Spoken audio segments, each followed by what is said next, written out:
ನಮಸ್ಕಾರ ರೈತ ಬಾಂಧವರೇ ಹಾಗೂ ಎಲ್ಲ ವೀಕ್ಷಕರೇ. ಇವತ್ತಿನ ದಿನ ನಾವು ಪಿಜನ್ ಪಿ ಅಥವಾ ರೆಡ್ ಗ್ರಾಮ್ ಅಥವಾ ತೊಗರಿ, ತೂರ್, ಅರ್ಹರ್ ಅಂತ ಏನು ಹೇಳ್ತೀವಿ ಅದ್ರ ಬಗ್ಗೆ ಮಾತನಾಡೋಣ.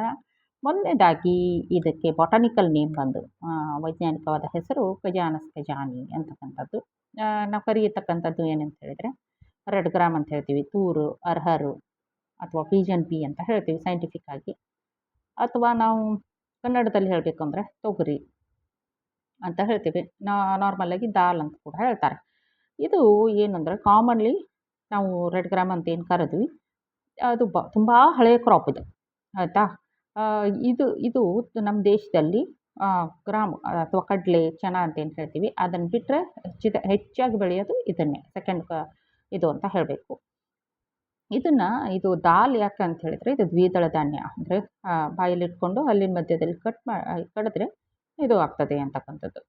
ಅದು ದ್ವಿದಳ ಧಾನ್ಯವಾಗಿರೋದ್ರಿಂದ ಇದು ಈ ಬೆಳೆ ರಿಚ್ ಇನ್ ಐರನ್, ಕಬ್ಬಿನಾಂಶ ಜಾಸ್ತಿ ಇದೆ, ಯೋಡಿನ್ ಜಾಸ್ತಿ ಇದೆ, ಎಸೆನ್ಷಿಯಲ್ ಅಮಿನೋ ಆಸಿಡ್ಸು ಯಾವುದೆಲ್ಲ ಲೈಸಿನ್ನು, ಥಿಯೋನೈನು, ಆಮೇಲೆ ಸಿಸ್ಟಿನ್ನು, ಆಮೇಲೆ ಅರ್ಜಿನೈನ್ ಅಂತಕ್ಕಂಥದ್ದು ತುಂಬ ಚೆನ್ನಾಗಿ ಹೇರಳವಾಗಿದೆ ಅಂತ ಹೇಳ್ಬೋದು ಈ ಬೆಳೆಯಲ್ಲಿ. ಏನು ಅಂತ ಹೇಳಿದರೆ, ನಾವು ದಾಲ್ ಚಾವಲ್ ತಿಂತೀವಲ್ಲ ಮನೆಯಲ್ಲಿ, ನಮ್ಮ ಭಾರತೀಯ ಮನೆಗಳಲ್ಲಿ ನಮಗೇನು ಅನ್ನಿಸ್ತದೆ ಅಂದರೆ ಅದೊಂದು ಸಿಂಪಲ್ ಫುಡ್ಡು ಅಂತ. ಇಲ್ಲ, ಚಾವಲಲ್ಲಿ ಕಂಪ್ಲೀಟ್ ಫುಡ್ ಅದು. ಅನ್ನ ಅಂತಕ್ಕಂಥದ್ದು ಕಂಪ್ಲೀಟ್ ಫುಡ್ಡು. ಅದರಲ್ಲಿ ಕೆಲವು ಎಸೆನ್ಷಿಯಲ್ ಅಮಿನೋ ಆಸಿಡ್ಸ್ ಇರಲ್ಲ. ಪ್ರೋಟೀನ್ ಅದಕ್ಕೇನು ಬೇಕೋ ಆ ಎಸೆನ್ಷಿಯಲ್ ಅಮಿನೋ ಆಸಿಡ್ ಯಾವುದಿರಲ್ಲ ಅಂದರೆ ಲೈಸಿನ್ ಮತ್ತು ಅರ್ಜಿನಿನ್ ಇರಲ್ಲ. ಅದನ್ನು ನಾವು ಫುಲ್ಫಿಲ್ ಮಾಡೋಕ್ಕೆ ನಮ್ಮ ಹಿಂದಿನ ಪದ್ಧತಿಯಿಂದನೇ ಏನು ಬಂದಿದೆ ದಾಲ್ ಹಾಕೊಂಡು ಅದನ್ನು ಫುಲ್ಫಿಲ್ ಮಾಡ್ಕೋತೀವಿ, ಆಯಿತಾ. ಅಂದರೆ ದಾಲು ಚಾವಲ್ ಎರಡು ಜೊತೆಗೆ ತೊಗೊಂಡ್ಬಿಟ್ರೆ ಕಂಪ್ಲೀಟ್ ಫುಡ್ ಆಗ್ತದೆ. ಅದರಿಂದ ಇದು ಒಳ್ಳೆಯ ಒಂದು ಆಹಾರ ಅಂತ ಹೇಳ್ಬೋದು. ಏನು ಕ್ರಾಪ್ ಸ್ಟೇಟಸ್ ಹೇಳೋದು ಆಯಿತು ಅಂತ ಹೇಳಿದರೆ, ಇಂಡಿಯಾ ಫಸ್ಟ್ ಬರುತ್ತೆ. ಎಲ್ಲಿ ಇಡೀ ಪ್ರಪಂಚಕ್ಕೆ ಫಸ್ಟ್ ಇದೆ ಈ ಏರಿಯಾದಲ್ಲಿ, ಅದು ಇಂಡಿಯಾ ಪ್ರಪಂಚದಲ್ಲಿ ಫಸ್ಟು. ಪ್ರೊಡಕ್ಷನಲ್ಲಿ ಅಂದರೆ ಬೆಳೆಯೋದರಲ್ಲಿ ಏರಿಯಾ ಮತ್ತು ಪ್ರೊಡಕ್ಷನಲ್ಲಿ ಹೆಚ್ಚು ಇದು ಬೆಳೀತದೆ. ಆದರೆ ಪ್ರೊಡಕ್ಟಿವಿಟಿ ಅಂತ ಹೇಳ್ತೀವಿ ಅಂದರೆ ಲಿಮಿಟೆಡ್ ಏರಿಯಾದಲ್ಲೇ ಹೆಚ್ಚು ಬೆಳೆಯೋದು ಅಂತ ಹೇಳಿದರೆ ನಮ್ಮ ದೇಶದಲ್ಲ, ಅದು ಸೈಂಟ್ ವಿನ್ಸೆಂಟ್ ಅಂತಕ್ಕಂಥದ್ದಲ್ಲಿ ಬೆಳೀತದೆ. ನಾವು ಸೆಕೆಂಡ್ ಇದ್ದೀವಿ. ಆದರೆ ನಾವು ಮನಸ್ಸು ಮಾಡಿದ್ರೆ ನಾವು ಫಸ್ಟ್ ಬರ್ಬೋದು ಅಂತಕ್ಕಂಥದ್ದನ್ನು ಮಾತು ಹೇಳ್ತಾ ಮುಂದೋಗೋಣ. ಏನು ಅಂತ ಹೇಳಿದ್ರೆ 12th ಇಯರ್ ಪ್ಲ್ಯಾನ್ ಬಂತಲ್ಲ ನಮ್ಮ ದೇಶದ್ದು, ಆವಾಗ ನಾವು ಒಂದು 38 ಲಕ್ಷ ಹೆಕ್ಟರ್ನಷ್ಟು ಏನು ಮಾಡಿದ್ವಿ ಪ್ಲ್ಯಾನ್ ಮಾಡಿಕೊಂಡು, ಏರಿಯಾ 38 ಲಕ್ಷ ಅಷ್ಟಿತ್ತು, ಪ್ರೊಡಕ್ಷನ್ ಬಂದು 28 ಇತ್ತು. 28.66 ಲ್ಯಾಕ್ಸ್ ಟನ್ಸ್ ಇತ್ತು ಪ್ರೊಡಕ್ಷನ್ನು. ಈಗ ಅದನ್ನು ನಾವು ಮೋರ್ ದೆನ್ 80% ಜಾಸ್ತಿ ಬರ್ತಾ ಇದ್ದೀವಿ. ಇನ್ನೂ ಜಾಸ್ತಿ ಆಗ್ತಾಯಿದೆ. ಇದನ್ನು ಕೇವಲ 6 ರಾಜ್ಯಗಳಿಂದ ಫುಲ್ಫಿಲ್ ಮಾಡ್ತಾ ಇದ್ದೀವಿ ಭಾರತ ಅಂತ ಹೇಳಿದರೆ ತುಂಬ ಹೆಮ್ಮೆಯ ವಿಷಯ. ಯಾವೆಲ್ಲ ರಾಜ್ಯಗಳು ಅಂತ ಹೇಳಿದರೆ Maharashtra first, MP, Madhya Pradesh, Karnataka, UP, Gujarat ಮತ್ತು ಜಾರ್ಖಂಡು, ಈ ಥರ ಇದೆ. ಫಸ್ಟ್ ಬಂದು ಮಹಾರಾಷ್ಟ್ರದಲ್ಲಿ 29% ಏರಿಯಾ, 27.86% ಪ್ರೊಡಕ್ಷನ್ ಆಗ್ತಾಯಿದೆ. ಸೆಕೆಂಡ್ ಬಂದರೆ ಕರ್ನಾಟಕ, ಸೆಕೆಂಡು 18.58. ಈ ಕರ್ನಾಟಕದಲ್ಲೂ 2 ರಾಜ್ಯಗಳು ಹೆಚ್ಚಾಗಿ ಈ ಕರ್ನಾಟಕದಲ್ಲಿ 2 ಜಿಲ್ಲೆಗಳು ಹೆಚ್ಚಾಗಿ ಬೆಳೀತವೆ. ಒಂದು ಗುಲ್ಬರ್ಗ ಅಥವಾ ಕಲಬುರಗಿ ಮತ್ತು ಬಿಜಾಪುರ. ಸೊ ಹೈಯೆಸ್ಟ್ ಬೆಳೀತಾರೆ. ಯಾಕೆ ಹೇಳಿದರೆ ಒಂದು ಟೆಂಪ್ರೇಚರ್ ಚೆನ್ನಾಗಿದೆ ಅಲ್ಲಿ, ಶಾಖ, ಮತ್ತು ಅಲ್ಲಿ ಜನ ಅರ್ಥಕೊಂಡಿದ್ದಾರೆ, ಜಾಗೃತಿ ಬಂದಿದೆ ಅಂತಕ್ಕಂಥದ್ದು, ಆಯಿತಾ. ಮಧ್ಯಪ್ರದೇಶ ಥರ್ಡ್ ಬಂದು ಮಧ್ಯಪ್ರದೇಶ ಇದೆ, 4th, ಈ ಥರ ನೋಡ್ಕೊಂಡು ಬರೋಣ. ಬೇರೆ ಬೇರೆ ರಾಜ್ಯಗಳಿದ್ದಾವೆ, ಆಯಿತಾ. ಪ್ರೋಟೀನು 22% ಇರುತ್ತೆ ಈ ರೆಡ್ ಗ್ರಾಮ್ ಅಥವಾ ತೊಗರಿಲಿ. ಫ್ಯಾಟು 1%, ಮಿನರಲ್ಲು 3%, ಫೈಬರ್ ನೋಡಿ ಫೈಬರ್ ರಿಚ್ ಇದೆ, ಕಾರ್ಬೋಹೈಡ್ರೇಟು ರಿಚ್ ಇದೆ, ಕ್ಯಾಲ್ಶಿಯಮ್ ಇದೆ ಚೆನ್ನಾಗಿ. ನಾವು ಹಾಲನ್ನು ಬಳಸದೇ ಇರೋರು ಸಹಿತ ಇದನ್ನು ತಿಂದರೆ ಸರಿ ಹೋಗ್ತದೆ. ಫಾಸ್ಫರಸ್ ಇದೆ, ಐರನ್ ಕಂಟೆಂಟ್ ಇದೆ, ಮಾಯ್ಶ್ಚರ್ ಇದೆ, ಕ್ಯಾಲರಿ ತುಂಬ ಇದೆ, ಚೆನ್ನಾಗಿದೆ. ಯಾವೆಲ್ಲ ವೆರೈಟೀಸ್ ಬೆಳೀತಾರೆ, ಎಲ್ಲಿ ಯಾವುದು ಬೆಳೀತಾರೆ? ಉದಾಹರಣೆಗೆ ಆಂಧ್ರದಲ್ಲಿ ಲಕ್ಷ್ಮಿ, LRG ಸೀರೀಸ್ ಬೆಳೀತಾರೆ, WRG ಸೀರೀಸು ಬೆಳೀತಾರೆ, NDA ಸೀರೀಸು ಬೆಳೀತಾರೆ ಆಂಧ್ರದಲ್ಲಿ. ಇನ್ನು ಬಿಹಾರದಲ್ಲಿ MA, Azad, DA, IPA, Pusa ಎಲ್ಲ ಬೆಳೀತಾರೆ. ಪೂಸಾ ಅಂತ ಹೇಳಿದರೆ ಡೆಲ್ಲಿಗೋ. ಆಮೇಲೆ ಮಧ್ಯಪ್ರದೇಶದ್ದು JKM ಸೀರೀಸು, DSMR ಸೀರೀಸ್ ಬೆಳೀತಾರೆ. ಛತ್ತೀಸ್ಗಢದಲ್ಲೂ ಅಷ್ಟೇ MA, ICPL ಸೀರೀಸ್ ಎಲ್ಲ ಬೆಳೀತಾರೆ. ವಿಪುಲ ಆ ಥರ DSMR ಸೀರೀಸು ಬೆಳೀತಾರೆ. ಗುಜರಾತಲ್ಲೂ ಅಷ್ಟೇ DSMR ಸೀರೀಸೇ ಎತ್ತಿದ ಕೈ, GTಗಳು. ಆಮೇಲೆ ಹರಿಯಾಣದಲ್ಲೂ ಪಾರಸ್ಸು, ಪೂಸಾ, ಉಪಾಸು ಈ ಥರ ಬೆಳೀತಾರೆ.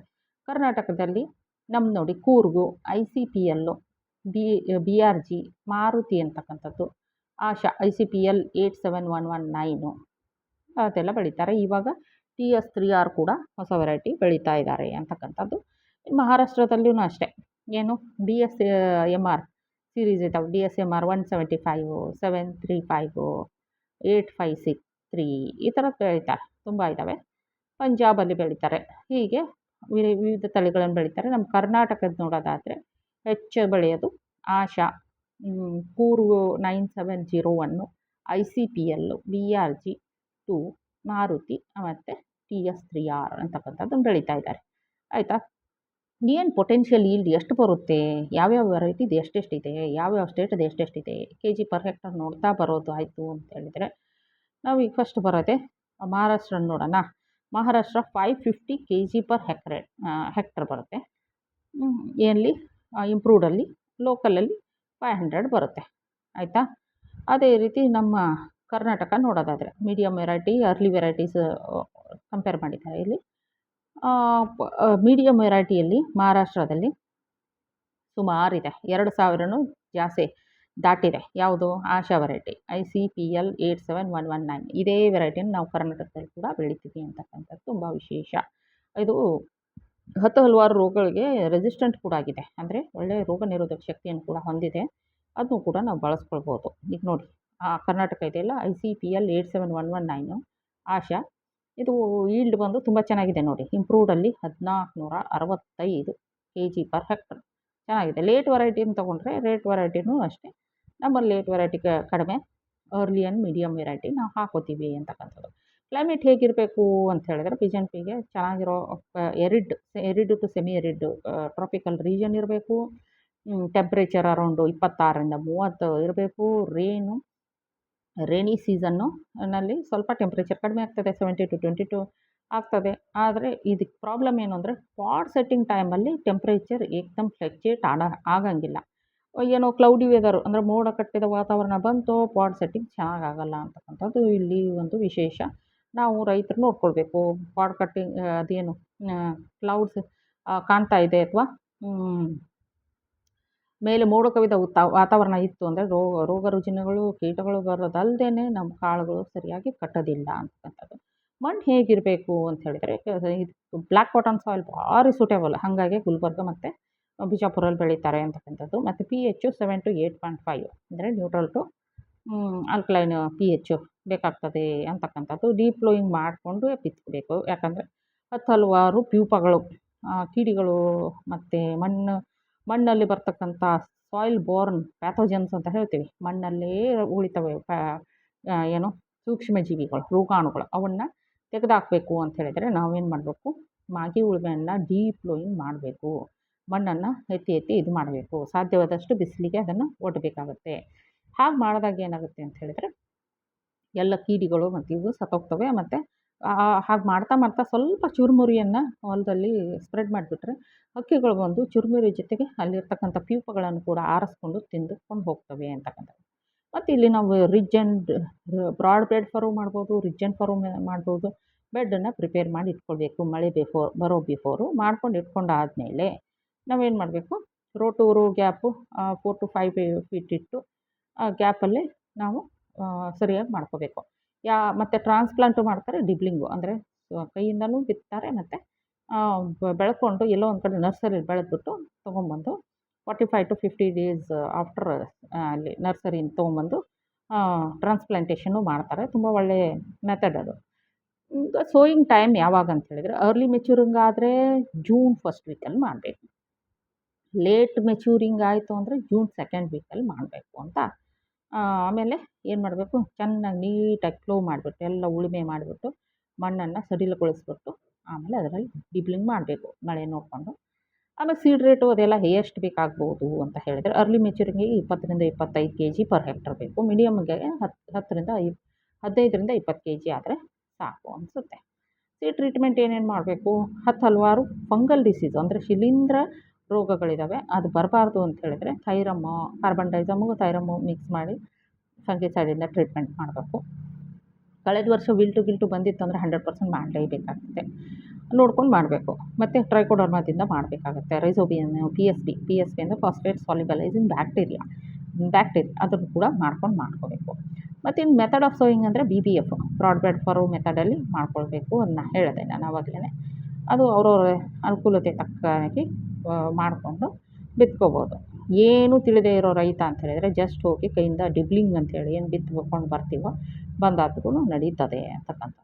ಕ್ರಾಪಿಂಗ್ ಸಿಸ್ಟಮ್ ಹೆಂಗಿರಬೇಕು ಅಂದರೆ ಕೆಲವೊಬ್ಬರು ಶಾರ್ಟ್ ಡ್ಯೂರೇಷನ್ ಕ್ರಾಪ್ ಜೊತೆಗೆ ಮಿಕ್ಸ್ ಮಾಡ್ಕೋತಾರೆ ಇದನ್ನು, ಯಾಕಂದರೆ ಪ್ರಾಫಿಟ್ ಬರಬೇಕು ಅಂಥೇಳಿ. ಎಲ್ಲಿ ಉದ್ದು, ಮುಂಗು, ಕೌಪಿ ಅವುಗಳ ಜೊತೆಗೆ ಇದನ್ನು ಮಿಕ್ಸ್ ಮಾಡಿಕೊಂಡು ಬೆಳ್ಕೊಳ್ಳುವಂಥ ಒಂದು ಕ್ರಾಪಿಂಗ್ ಸಿಸ್ಟಮ್ ಇದೆ. ಇಂಟರ್ ಕ್ರಾಪ್ ಆಗಿ ಅಂದರೆ ಅದ್ರ ಬೆಳೆ ಒಳಗೇ ಎರಡು ಸಾಲು 4 ಸಾಲು ಹಾಕ್ಕೊಂಡು ಬೆಳ್ಕೊತಾರಲ್ಲ, ಅದು ಯಾವ ರೀತಿ ಮಾಡ್ಕೋತಾರೆ ಅಂತ ಹೇಳಿದರೆ ಸೀರಿಯಲ್ಸು, ಏಕದಳ ಧಾನ್ಯಗಳು, ಸೋರ್ಗಮ್ಮು, ಮೇಜು ಅಂದರೆ ಜೋಳ, ಮೆಕ್ಕೆಜೋಳ, ಸಜ್ಜೆ ಅವು ಎಲ್ಲ ಫಿಂಗರ್ ಮಿಲ್ಲಟ್ಟು ಇವೆಲ್ಲ ಎತ್ತೆತ್ತರ ನಿಲ್ಲುವ ಬೆಳೆಗಳಲ್ವಾ.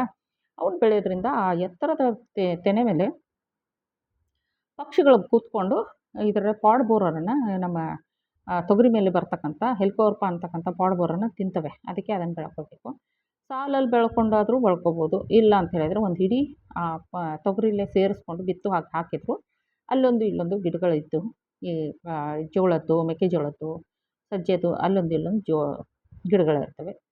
ಹೆಚ್ಚಾಗಿ ಕಲಬುರ್ಗಿ ಮತ್ತು ಬಿಜಾಪುರ ಏರಿಯಾದಲ್ಲಿ ಪರ್ಲ್ ಮಿಲ್ಲೆಟ್ಟು ಅಂದರೆ ನಮ್ಮ ಸಜ್ಜೆಯನ್ನು ಬೆಳೆಸ್ಕೊಳ್ಳೋದು ತುಂಬ ಮಾಡ್ತಾರೆ. ಯಾಕಂತ ಹೇಳಿದರೆ ಸಜ್ಜೆ ರೊಟ್ಟಿ ಕೂಡ ತುಂಬ ಫೇಮಸ್ಸು, ಒಳ್ಳೆ ನ್ಯೂಟ್ರಿಟಿವು. ಹಾಗಾಗಿ ಅವ್ರಿಗೆ ಮನೆಗೆ ಬೇಕಾಗೋಷ್ಟು ಸಜ್ಜೆಯನ್ನು ತೊಗರಿ ಜೊತೆಗೆ ಮಿಕ್ಸ್ ಮಾಡಿಕೊಂಡು ಬೆಳೆಯುವಂಥ ಪದ್ಧತಿ ಕೂಡ ಇದೆ ಅಂತಕ್ಕಂಥದ್ದು. ಇನ್ನು ಅದಲ್ಲದೆ ದ್ವಿದಳ ಧಾನ್ಯದ ಗ್ರೌಂಡ್ನಟ್ಟು, ಶೇಂಗಾ, ಕೌಪಿ, ಮುಂಗ್ಬೀನು, ಬ್ಲ್ಯಾಕ್ ಗ್ರಾಮು, ಸೋಯಾಬೀನು ಅವು ಮಿಕ್ಸ್ ಮಾಡ್ಕೊಳ್ಬೋದು. ಅದರಿಂದ ಏನಾಗುತ್ತೆ ಅಂತ ಹೇಳಿದರೆ ಮಣ್ಣಿಂದ ಬರೋ ರೋಗಗಳು ತಡೆಗಟ್ತವೆ. ಮತ್ತು ಮಣ್ಣಲ್ಲಿ ಇರತಕ್ಕಂಥ ಮಾಯ್ಸ್ಟ್ ಅಂತ ಹೇಳ್ತೀವಿ, ಏನು ಆರ್ದ್ರತೆ ಇರ್ತದೆ ಅದು ಉಳಿತದೆ. ಅದರಿಂದ ದ್ವಿದಳ ಧಾನ್ಯಗಳು ಬೆಳೆಯೋದು ಒಳ್ಳೆಯದು ಇಂಟರ್ ಕ್ರಾಪ್ ಆಗಿ. ಮತ್ತು ಅದಲ್ಲದೆ ಕೆಲವೊಂದು ಲಾಂಗ್ ಸೀಸನ್ ಆ್ಯನಿಮಲ್ಸನ್ನು ಬೆಳೀತಾರೆ. ಯಾಕಂದರೆ ಇದು ಒಂದು ನೋಡಿ ನಮ್ಮ ತೊಗರಿ ಒಂದು 6 ತಿಂಗಳದ್ದು. ಅದ್ರ ಜೊತೆಗೆ ಲಾಂಗ್ ಸೀಸನ್ ಇದ್ದಂಥ ಔಡ್ಲ, ಹತ್ತಿ ಮತ್ತು ಶುಗರ್ ಕೇನು, ಕ್ಯಾಸವ ಹಾಕೋದ್ರಿಂದ ಏನಾಗ್ತದೆ ಅಂತ ಹೇಳಿದರೆ ಜೊತೆಗೆ ಇಳುವರಿ ಬರ್ತದೆ. ಆದರೆ ಕ್ಯಾಸ್ಟರ್ ಹಾಕಿದರೆ ಸ್ವಲ್ಪ ಮುಳ್ಳು ಇರ್ತದೆ ಅಂತಕ್ಕಂಥದ್ದು ಒಂದು ಡ್ರಾಬ್ಯಾಕು. ಕಾಟನ್ ಹಾಕಿದರೆ ಅದ್ರದ್ದು ರೋಗ, ಅದ್ರ ಕೀಡಿ ಇದ್ರ ಕೀಡಿ ಒಂದೇ ಆಗಿರೋದ್ರಿಂದ ಕೀಡಿಗಳು ಜಾಸ್ತಿ ಆಗ್ತವೆ ಅಂತಕ್ಕಂಥದ್ದು. ಬಟ್ ನಮ್ಮ ಅನುಕೂಲತೆ ತಕ್ಕಾಗಿ, ನಮ್ಮ ಆರ್ಥಿಕತೆ ತಕ್ಕಾಗಿ ರೈತ ಬಾಂಧವರು ಮಾಡ್ಕೊಳ್ಬೋದು. ಇನ್ನು ಗೊಬ್ಬರ ಮತ್ತು ಮ್ಯಾನ್ಯೂರು ಅಂದರೆ ಹಸಿರೆಲೆ ಗೊಬ್ಬರ ಇರ್ಬೋದು, ಕಟ್ಟಿಗೆ ಗೊಬ್ಬರ ಇರ್ಬೋದು, ಅದನ್ನ ಎಷ್ಟು ಹಾಕ್ಕೋಬೇಕು, ಮತ್ತು ನಮ್ಮ ಅದು ಯಾವುದೂ ಇಲ್ಲ ಅಂದರೆ ರಾಸಾಯನಿಕ ಗೊಬ್ಬರಗಳು ಎಷ್ಟು ಹಾಕ್ಕೋಬೇಕು ಅಂತ ಹೇಳಿ ನೋಡೋಣ. 25ರಿಂದ 30 kg ಎಣ್ಣು, 40ರಿಂದ 50 kg P muriate of potash 30 kg ಹಾಕ್ಕೋಬೇಕಾಗುತ್ತೆ. 2-3 dose ಮಾಡ್ಕೊಂಡು ಹಾಕ್ಕೋಬೋದು, ಫಸ್ಟ್ ಒಂದೇ ಡೋಸಲ್ಲಿ ಹಾಕ್ಕೋಬೋದು. ಬಟ್ ಏನಂತ ಹೇಳಿದರೆ ಆದಷ್ಟು ಕೊಟ್ಟಿಗೆ ಗೊಬ್ಬರ, ವರ್ಮಿ ಕಾಂಪೋಸ್ಟ್ ಅಂಥದ್ದು ಬಳಸೋದ್ರಿಂದ ಮಣ್ಣು ಹಾಳಾಗಲ್ಲ, ರೈತನಿಗೆ ಜೇಬಿಗೆ ಕತ್ತರೆ ಬೀಳಲ್ಲ, ರೈತನೂ ಆರೋಗ್ಯವಾಗಿರ್ತಾನೆ, ವಾತಾವರಣವೂ ಚೆನ್ನಾಗಿರ್ತದೆ. ಅದರಿಂದ ಸಾಧ್ಯವಾದಷ್ಟು ರಾಸಾಯನಿಕ ಗೊಬ್ಬರಗಳನ್ನು ತಡಿಬೇಕು ಅಂತಕ್ಕಂಥದ್ದು. ಅದಲ್ಲದೆ ಸೆಕೆಂಡ್ರಿ ನ್ಯೂಟ್ರಿಯೆಂಟ್ಸ್ ಏನಿದಾವೋ ಅದೆಲ್ಲವೂ ಅಲ್ಲಿ ಸಿಗ್ತದೆ. ಎಲ್ಲಿ ನಮ್ಮ ಇದರಲ್ಲಿ ನಾವೇನು ಇದು ಮಾಡ್ತೀವಲ್ಲ ಆರ್ಗ್ಯಾನಿಕ್ ಗೊಬ್ಬರಗಳು ಅಥವಾ ಸಾವಯವ ಗೊಬ್ಬರಗಳನ್ನ ಏನು ಬಳಸ್ತೀವಿ ಅಲ್ಲಿ ಯಥೇಚ್ಛವಾಗಿ ಮೈಕ್ರೋ ನ್ಯೂಟ್ರಿಯೆಂಟ್ಸ್ ಧಾರಾಳವಾಗಿ ಆಟೋಮೆಟಿಕ್ ಸಿಕ್ಬಿಡುತ್ತೆ. ಅವನ್ನ ಬೆಳೆಯೋದು ತುಂಬ ಒಳ್ಳೆಯದು ಅಂತ ಹೇಳ್ಬೋದು. ಇಲ್ಲ ನಮ್ಮಲ್ಲಿ ಇಲ್ಲ ಅಂತ ಹೇಳಿದರೆ ಮಾತ್ರ ಬೇರೆ ಮೊರೆ ಹೋಗಬೇಕಾಗ್ತದೆ. ಈಗ ಜಿಂಕ್ ಬೇಕು ಅಂದರೆ ಜಿಂಕ್ ಸಲ್ಫೇಟ್ ಜೊತೆ ಲೈಮ್ ಹಾಕ್ಕೋಬೇಕು, ಸುಣ್ಣ ಹಾಕ್ಕೊಂಡು ಬಿತ್ಕೋಬೇಕು. ಅಂದರೆ ಮಣ್ಣಿಗೆ ಸೇರಿಸ್ಕೋಬೋದು ಅಥವಾ ಫೋಲಿಯರ್ ಸ್ಪ್ರೇ ಕೂಡ ಮಾಡ್ಕೋಬೋದು. ಅಯರ್ನ್ ಇಲ್ಲ ಅಂತ ಹೇಳಿದರೆ ಅದು ಫೋಲಿಯರ್ ಸ್ಪ್ರೇನ 0.5% ಅದು FeSO4 ಅಂಥೇಳಿ ಅಯರ್ನ್ ಸಲ್ಫೇಟ್ ಅಂಥೇಳಿ ಬರುತ್ತೆ. ಅದನ್ನು 20 ಡೇಸ್ ಆಫ್ಟರ್ ಸೋಯಿಂಗನ್ನು ನಾವು ಸ್ಪ್ರೇ ಮಾಡ್ಕೋಬೇಕು. ಫೋಲಿಯರು ಎಲೆಗಳಿಗೆ ಸ್ಪ್ರೇ ಮಾಡ್ಕೋಬೇಕಾಗತ್ತೆ.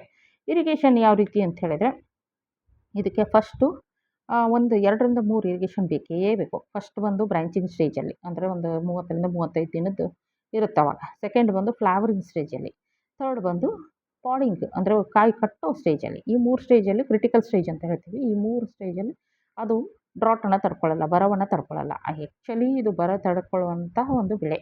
ಆದರೆ ಈ 3 ಸ್ಟೇಜಲ್ಲಿ ಕ್ರಿಟಿಕಲ್ ಸ್ಟೇಜ್ ಇದು. ಇದಕ್ಕೆ ನೀರು ಬೇಕೇ ಬೇಕು. ಆಮೇಲೆ ಅತಿ ಮಳೆ ಆಗೋಂಗೂ ಇಲ್ಲ. ಎಕ್ಸಸ್ ಆಯಿತು ಅಂತ ಹೇಳಿದರೆ ವಿಲ್ಟ್ ಸ್ಟಾರ್ಟೇ ಅಂದಂಗೆ, ಅದರಿಂದ ಅದನ್ನು ನೋಡಿಕೊಂಡು ಬೆಳ್ಕೋಬೇಕಾಗ್ತದೆ. ಹಾಗಾಗಿ ಆ ಏರಿಯಾ ಸೂಟಬಿಲಿಟಿ ಬೇರೆ ಬೇರೆ ಆಗ್ತಿರ್ತದೆ. ವೀಡ್ಸ್ ಹೆಚ್ಚು ಕಡಿಮೆ ಇಲ್ಲಿಲ್ಲ ಅಂತಲೇ ಹೇಳ್ಬೋದು. ಹಾಗೊಂದು ವೇಳೆ ಬಂದರೆ ಮೆಕ್ಯಾನಿಕಲ್ ವೀಡಿಂಗ್ ಅಥವಾ ಮನುಷ್ಯರ ಕೈಯಿಂದ ವೀಡಿಂಗ್ ಮಾಡ್ಕೋಬೇಕು. ಸಾಧ್ಯವಾದಷ್ಟು ಪೆಂಡಿಮಿಥಾಲಿನೋ, ಫ್ಲೂಕ್ಲೋರಾಲಿನೋ ಅಂಥವನ್ನ ಬಳಸದೇ ಇರೋದು ಒಳ್ಳೆಯದು ಅಂತಕ್ಕಂಥದ್ದು. ಯಾಕಂದರೆ ಇವು ಕೆಮಿಕಲ್ಲು ಕಂಟ್ರೋಲ್ ಆಗ್ತವೆ ಏನಿದು ಕಳೆಗಳು. ಆದರೆ ಮಣ್ಣು ಹಾಳಾಗ್ತದೆ ಅಂತಕ್ಕಂಥದ್ದು ನೋಡಿಕೊಂಡು ನಾವು ಬಳಸ್ಕೋಬೇಕು. ಆದರೆ ಸಾಧ್ಯವಾದಷ್ಟು ನಮ್ಮ ಸಾವಯವ ಕೀಟನಾಶಕಗಳು, ಸಾವಯವ ಗೊಬ್ಬರಗಳು, ಸಾವಯವ ಕಳೆನಾಶಕಗಳನ್ನ ಬಳಸ್ಕೊಳ್ಳೋದು. ಹಸಿರುಮೆಣ್ಸಿನ್ಕಾಯಿ, ಬೆಳ್ಳುಳ್ಳಿ ಕಷಾಯ ಇರ್ಬೋದು, ಆ ಥರದ್ದು ಸುಮಾರಿದ್ದಾವೆ. ತಾವು ಕಮೆಂಟಲ್ಲಿ ತಿಳಿಸಿದಲ್ಲಿ ಕಳೆಗಳ ನಿರೋಧಕ ಶಕ್ತಿಯನ್ನು ಬರ್ತಕ್ಕದ್ದು ಮತ್ತು ಕಳೆಗಳನ್ನು ಕಂಟ್ರೋಲ್ ಮಾಡೋಕ್ಕೆ ಯಾವೆಲ್ಲ ನಮ್ಮ ಸಾವಯವ ಪರಿಕರಗಳಿದ್ದಾವೆ ಅಂತಕ್ಕಂಥದ್ದು ಕೂಡ ತಿಳಿಸ್ಕೊಡ್ಲಾಗ್ತದೆ. ಇನ್ನು ಪ್ಲಾಂಟ್ ಪ್ರೊಡಕ್ಷನ್ ಮೇಜರ್ಸ್ ಏನು ಅಂತ ಹೇಳ್ತಾರೆ ಅಂದರೆ ರೋಗಗಳು, ಕೀಟಗಳು ಯಾವ ಬರ್ತವೆ ಅಂತ ನೋಡೋದಾದರೆ ನೋಡಿ, ಫಸ್ಟ್ ಇಲ್ಲಿ ರೋಗ ಬರೋದು ಇದಂತೂ ರೈತರಿಗೆ ಗೊತ್ತಿರಲೇಬೇಕು. ಯಾರೆಲ್ಲ ತೊಗರಿ ಪ್ಲ್ಯಾನ್ ಮಾಡ್ತಾರೆ ಅವ್ರಿಗೆ ಒಂದೇನು ಫ್ಯುಸೇರಿಯಂ ವಿಲ್ಟ್ ಅಂತ ಹೇಳ್ತೇವೆ, ಅಂದರೆ ಒಣಗುತ್ತೆ ಗಿಡ. ಆಮೇಲೆ SMD ಅಂತ ಹೇಳ್ತೇವೆ, ಸ್ಟೆರಿಲಿಟಿ ಮೊಸಾಯಿಕ್ ಡಿಸೀಸು. ಆಮೇಲೆ ಫೈಟೋಪ್ತರಾ ಬ್ಲೈಟ್ ಅಂತ ಬರುತ್ತೆ, ಅಲ್ಟರ್ನೇರಿಯಾ ಬ್ಲೈಟ್ ಅಂತ ಬರುತ್ತೆ, ಪೌಡ್ರಿ ಮಿಲ್ಡ್ಯೂ ಅಂದರೆ ಬೂದಿ ರೋಗ. ಇವೆಲ್ಲ ಮುಖ್ಯವಾಗಿ ತೊಗರಿಲಿ ಬಂದೇ ಬರ್ತವೆ. ಕಂಟಿನ್ಯೂಸ್ ಬೆಳೆದ್ರಂತೂ ಎಲ್ಲವೂ ಬರ್ತವೆ ಅಂತ ಅರ್ಥ, ಆಯಿತಾ. ವಿಲ್ಟ್ ಅಂದರೆ ಏನಾಗುತ್ತೆ, ಗಿಡ ಒಣಗ್ತಾ ಅಲ್ಲೊಂದು ಹೊಲದಲ್ಲಿ ಅಲ್ಲಲ್ಲಿ ಗಿಡಗಳು ಒಣಗ್ತವೆ. ಅದನ್ನು ಅಪ್ರೂಟ್ ಮಾಡಿ ಅಂದರೆ ಬೇರು ಸಮೇತ ಕಿತ್ತುಬಿಟ್ಟು ನೋಡಿ, ಕಿತ್ತುಬಿಟ್ಟು ಚಾಕುದಿಂದ ಹಿಂದಿಂದ ಬೇರಿಂದ ಅರ್ಧ ಭಾಗ ಆಗಿ ಸೀಳಿ ನೋಡಿದಾಗ ಅಲ್ಲಿ ನಮಗೇನು ಸ್ಪ್ಲಿಟ್ ಓಪನ್ ಮಾಡ್ತೀವಿ, ಅಲ್ಲಿ ಏನು ಕಾಣುತ್ತೆ ಅಂದರೆ ಬ್ಲ್ಯಾಕ್ನಿಂಗ್ ಇರುತ್ತೆ, ಇಲ್ಲ ಅಂತಂದರೆ ಪಿಂಕಿಶ್ ಕಲರ್ ಬಂದಿರುತ್ತೆ.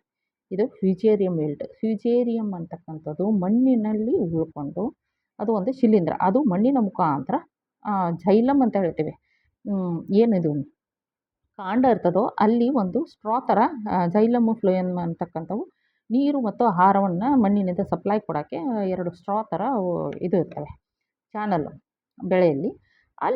ಅಲ್ಲಿದು ಬಂದು ಸೇರ್ಕೊಂಡ್ಬಿಡುತ್ತೆ ನಮ್ಮ ಫಂಗಸ್ಸು, ಸೇರಿಕೊಂಡು ಅದನ್ನು ಸಾಯೋಳೆಯುತ್ತೆ. ಆದರೆ ನಮಗೆ ಬರಿಗಣ್ಣಿಂದ ಕಾಣಲ್ಲ. ಯಾವಾಗ ಅದು ಕಂಪ್ಲೀಟು ಬೆಳೆ ಒಣಗಿ ನಿಂತ್ಕೊಳ್ಳುತ್ತೋ, ಕಡ್ಡಿ ಥರ ಕಟ್ಟಿಗೆ ಥರ ನಿಂತ್ಕೊಳ್ಳುತ್ತೋ, ಆವಾಗಲೇ ಅದನ್ನು ಅಪ್ರೂಟ್ ಮಾಡೋದು ನೋಡಿದಾಗಲೇ ಗೊತ್ತಾಗೋದು ನಮಗೆ ಇದು ಫ್ಯುಸೇರಿಯಂ ವಿಲ್ಟ್ ಅಂತ. ಅಂಥ ಟೈಮಲ್ಲಿ ಏನು ಮಾಡಬೇಕು ಅಂತ ಹೇಳಿದರೆ, ಇದು ನಮಗೆ ಸೀಡ್ಲಿಂಗು, ಫ್ಲವರಿಂಗು, ವೆಜಿಟೇಟಿವ್ ಸ್ಟೇಜು ಯಾವುದೇ ಸ್ಟೇಜಲ್ಲಿ ಇದು ಕಾಣ್ಬೋದು. ಆವಾಗ ನಾವು ಏನು ಮಾಡಬೇಕು ಅಂದರೆ ಅಪ್ರೂಟ್ ಮಾಡಬೇಕು. ಅಂದರೆ ಅಂಥ ಗಿಡಗಳನ್ನು ಎಲ್ಲವನ್ನು ತೆಗೆದುಬಿಟ್ಟು ಸುಡಬೇಕು. ಮತ್ತು ನೆಕ್ಸ್ಟ್ ಟೈಮು ಮಾಡೋ ಬಿಫೋರು ಇದೇ ಬೆಳೆಯನ್ನು ಹಾಕಬೇಕು, ಅಥವಾ ಇದ್ರ ಜೊತೆಗೆ ಇನ್ನೊಂದಿದೆ ಯಾವುದು ಕಡಲೆ, ಅವು ಎರಡಕ್ಕೂ ಫ್ಯುಸೇರಿಯಂ ವಿಲ್ಟ್ ಬರುತ್ತೆ. ಆವಾಗ ಆ ಏರಿಯಾಕ್ಕೆ ಅವೆರಡನ್ನೂ ಸ್ವಲ್ಪ ಅವಾಯ್ಡ್ ಮಾಡಬೇಕು. ಯಾಕೆ ಹೇಳಿ, ಅದು ಆ ರೋಗಾಣು ಅಲ್ಲೇ ಉಳಿದಿರುತ್ತೆ ಅಂತಕ್ಕಂಥದ್ದನ್ನು ತಲೆಯಲ್ಲಿ ಇಟ್ಕೋಬೇಕಾಗುತ್ತೆ. ಅದರಿಂದ ಸೀಡ್ ಟ್ರೀಟ್ಮೆಂಟ್ ಮಾಡಬೇಕು. ಟ್ರೈಕೋಡರ್ಮಾದಿಂದ, ಕಾರ್ಬನ್ ಡೈಸಿಮಿಂದ ಸೀಡ್ ಟ್ರೀಟ್ಮೆಂಟ್ ಮಾಡಬೇಕಾಗುತ್ತೆ. ಕೊಟ್ಟಿಗೆ ಗೊಬ್ಬರ ಸಾಕಷ್ಟು ಕೊಡಬೇಕಾಗುತ್ತೆ. ಇಂಥ ಬಂದಂಥ ಗಿಡಗಳನ್ನು ಬೇರು ಸಮೇತ ಕಿತ್ತುಬಿಟ್ಟು ಸುಡಬೇಕಾಗುತ್ತೆ.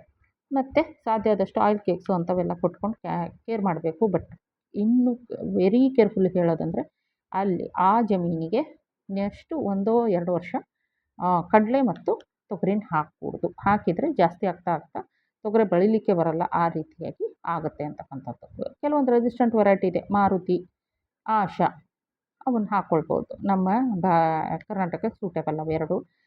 ಏನು ಫ್ಯುಸೇರಿಯಂ ವಿಲ್ಟ್ಗೂ ರೆಸಿಸ್ಟೆಂಟ್ ಅಂದರೆ ರೋಗ ನಿರೋಧಕ ಶಕ್ತಿ ಇರ್ತದೆ. ಅಂದರೆ ನಾವೆಲ್ಲಿ ರೋಗವನ್ನು ತಡೆ ಹಿಡಿಯೋ ಕೆಪಾಸಿಟಿ ಇಟ್ಬಿಟ್ಟು ನಾವು ಹಾಕ್ಕೊಳ್ಬೋದು. ಇನ್ನೊಂದು ಬರೋದು SMD ಅಂತ ಹೇಳಿದ್ರೆ ಸ್ಟೆರಿಲಿಟಿ ಮೊಸಾಯಿಕ್ ಡಿಸೀಸು. ಅಂದರೆ ಇದು ತುದಿ ಭಾಗದಲ್ಲಿ ವೈರಸ್ ಅಟ್ಯಾಕ್ ಆಗಿಬಿಡುತ್ತೆ. ಬೆಳೆಯ ತುದಿ ಭಾಗದಲ್ಲಿ ಏನು ಹೂ ಆಡ್ತಿರ್ತದೋ ಅಂಥ ಜಾಗದಲ್ಲಿ ಅಲ್ಲಿ ಏನಾಗುತ್ತೆ, ಟೈಲ್ಸ್ ಆಕಾರದಲ್ಲಿ ಡಿಸ್ಕಲರೇಷನ್ ಆಗುತ್ತೆ. ಎಲೆಗಳು ಜಿಗ್ಜಾಗ್ ಮ್ಯಾನರಲ್ಲಿ ಒಂದು ಸ್ವಲ್ಪ ಹಳದಿ, ಒಂದು ಸ್ವಲ್ಪ ಹಸಿರು, ಒಂದು ಸ್ವಲ್ಪ ಹಳದಿ, ಒಂದು ಸ್ವಲ್ಪ ಹಸಿರು, ಆ ಥರ ಟೈಲ್ಸ್ ಮ್ಯಾನರಲ್ಲಿ ಮೊಸಾಯಿಕ್ ಆಗುತ್ತೆ. ಮೊಸಾಯಿಕ್ ಯಾವುದರಿಂದ ಆಗುತ್ತೆ ಅಂದರೆ ವೈರಸ್ಸಿಂದ ಆಗುತ್ತೆ. ವೈರಸ್ ಎಲ್ಲಿಂದ ಬಂತು ಅಂದರೆ ಮೈಟ್ ಅಂತಕ್ಕಂಥ ಕೀಟ ತನ್ನ ಇದ್ರ ಮೇಲೆ ಇಟ್ಕೊಂಡು, ಚುಂಚದ ಮೇಲೆ ಇಟ್ಕೊಂಡು ತೊಗೊಂಡು ಬಂದು ಈ ಬೆಳೆ ಚುಚ್ಚಿಬಿಡುತ್ತೆ. ಈಗ ಅದು ಬೆಳೆ ಹಾಗೆ ಸ್ಪ್ರೆಡ್ ಆಗ್ತಾ ಹೋಗುತ್ತೆ. ಇದಕ್ಕೆ ಏನು ಮಾಡಬೇಕು ಅಂದರೆ, ಮೊದಲು ಅದು ಯಾವ್ದು ತರ್ತದಲ್ಲ ಮೈಟು, ಅದನ್ನು ಕಂಟ್ರೋಲ್ ಮಾಡಬೇಕಾಗುತ್ತೆ. ಒಂದನೇದು, ಇಲ್ಲ ರೆಸಿಸ್ಟೆಂಟ್ ವೆರೈಟಿ ಆದಂಥ ಆಶಾ, DSMR ಅವನ್ನು ಕೂಡ ಬೆಳಿಬೋದು. ಆಮೇಲೆ ಇದು ಎಲ್ಲಿ ಮುಟ್ಕೊಂಡಂಗಾಗಿ, ಹೂಗಳು ಮುಟ್ಕೊಂಡಂಗಾಗಿ ಹಾಳು ಮಾಡ್ತದೆ. ಅದರಿಂದ ಇದು ಒಂದು ಸೀರಿಯಸ್ ಡಿಸೀಸ್ ತೊಗರಿಲಿ ಅಂತಕ್ಕಂಥದ್ದು. ಇದು ಕೂಡ ಪದೇ ನಮ್ಮ ಕಲಬುರ್ಗಿ ಆ್ಯಂಡ್ ಬಿಜಾಪುರ ಏರಿಯಾದಲ್ಲಿ ಏನು ತೂರ್ ಬೌಲ್ ಅಂತ ಹೇಳ್ತೀವಿ, ಆ ಭಾಗದಲ್ಲಿ ಬರ್ತಾ ಇದೆ ಅಂತಕ್ಕಂಥದ್ದು. ಇನ್ನು ಬರೋದು ನೆಕ್ಸ್ಟ್ ಫೈಟೋಪ್ತರಾ ಬ್ಲೈಟ್ ಅಂತ ಹೇಳಿ.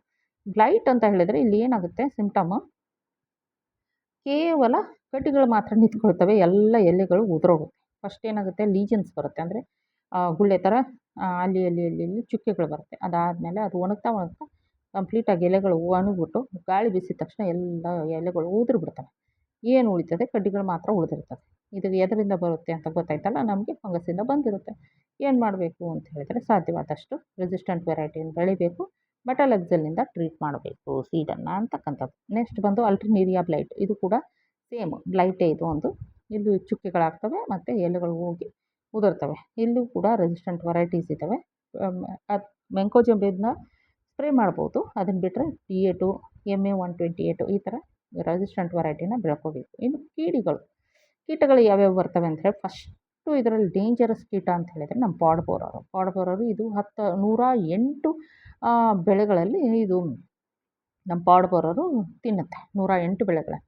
ಅದರಲ್ಲಿ ಕಾಟನಲ್ಲಿ ಬಂದು ಇದು ತಿಂತು ಅಂತ ಹೇಳಿದರೆ ಕಾಟನ್ ಬಾಲ್ವರ್ಮ್ ಅಂತ ಹೇಳ್ತೀವಿ. ಕಡಲೆಯಲ್ಲಿ ಬಂದು ತಿಂತು ಅಂದರೆ ಕಡಲೆ ಪಾಡ್ ಬೋರರ್ ಅಂತ ಹೇಳ್ತೀವಿ. ಇಲ್ಲಿ ತಿಂತು ಅಂದರೆ ತೊಗರಿ ಪಾಡ್ ಬೋರರ್ ಅಂತ ಹೇಳ್ತೀವಿ. ಬಟ್ ಇರೋದು ಒಂದೇ ಕೀಟ. ಕಲರ್ ಒಂದು ಸ್ವಲ್ಪ ಬೇರೆ ಬೇರೆ, ಒಮ್ಮೆ ಹಸಿರು ಕಾಣುತ್ತೆ, ಒಮ್ಮೆ ಬ್ರೌನಿಷ್ ಕಾಣುತ್ತೆ, ಕಪ್ಪು ಕಾಣುತ್ತೆ, ಪಿಂಕಿಶ್ ಬರುತ್ತೆ. ಬಟ್ ಹೆಚ್ಚಾಗಿ ಕಾಣೋದು ಹಸಿರು. ಹೀಗಾಗಿ ಇದನ್ನು ನಾವು ಬೇರೆಯೇ ಅಂದ್ಕೊತೀವಿ ರೈತ ಬಾಂಧವರು. ಬಟ್ ಒಂದೇ ಅದು ಹೆಲಿಕೋವರ್ಪ ಅಂತ ಹೇಳಿದ್ರೆ ಹೆಸರು. ಅದಕ್ಕೇನು ಮಾಡಬೇಕು ಅಂತ ಹೇಳಿದರೆ, ಅದಕ್ಕೆ ಸಿಕ್ಕಾಪಟ್ಟೆ ಬೆಳೆಗಳು ಸಿಗುತ್ತವೆ. ಇದಾದಮೇಲೆ ಇನ್ನೊಂದಾದಮೇಲೆ ಮತ್ತೊಂದು. ಹಾಗಾಗಿ ಅದು ಬರ್ತಾನೆ ಇರ್ತದೆ. ಅದಕ್ಕೇನು ಮಾಡಬೇಕು ಅಂದರೆ, ಒಂದು ಫಿರ್ಮೋನ್ ಟ್ರ್ಯಾಪ್ ಮಾಡಬೇಕು. ಅಂದರೆ ಗಂಡು ಕೀಡಿ ಹೆಣ್ಣು ಕಿಡಿಗಾಗಿ ಏನು ಇದು ಆಗ್ತಾ ಇರ್ತದೆ ಪತಂಗ, ಅದನ್ನು ನಾವು ಅರೆಸ್ಟ್ ಮಾಡ್ತಕ್ಕಂಥ ಒಂದು ಕೆಲಸ ಮಾಡಬೇಕಾಗುತ್ತೆ. ಆಮೇಲೆ ಇಲ್ಲ ಬೇಡ ಅಂದರೆ ಸ್ಪ್ರೇ ಮಾಡಬೇಕು ಎಮಾಮೆಕ್ಟಿನ್ ಬೆಂಜೋಯೇಟಿಂದ. ಇವ್ಯಾವುದೂ ಎಲ್ಲದಕ್ಕಿಂತ ಸಾವಯವ ಮೆಥಡ್ ಬೆಸ್ಟು. ಯಾವುದು? ನೀಮಾಸ್ತ್ರ, ಬ್ರಹ್ಮಾಸ್ತ್ರಗಳನ್ನು ಬಳಸ್ಕೊಂಡು ಕೀಡಿಯನ್ನು ಕಂಟ್ರೋಲ್ ಮಾಡೋದು ಒಳ್ಳೆಯದು ಅಂತಕ್ಕಂಥದ್ದು.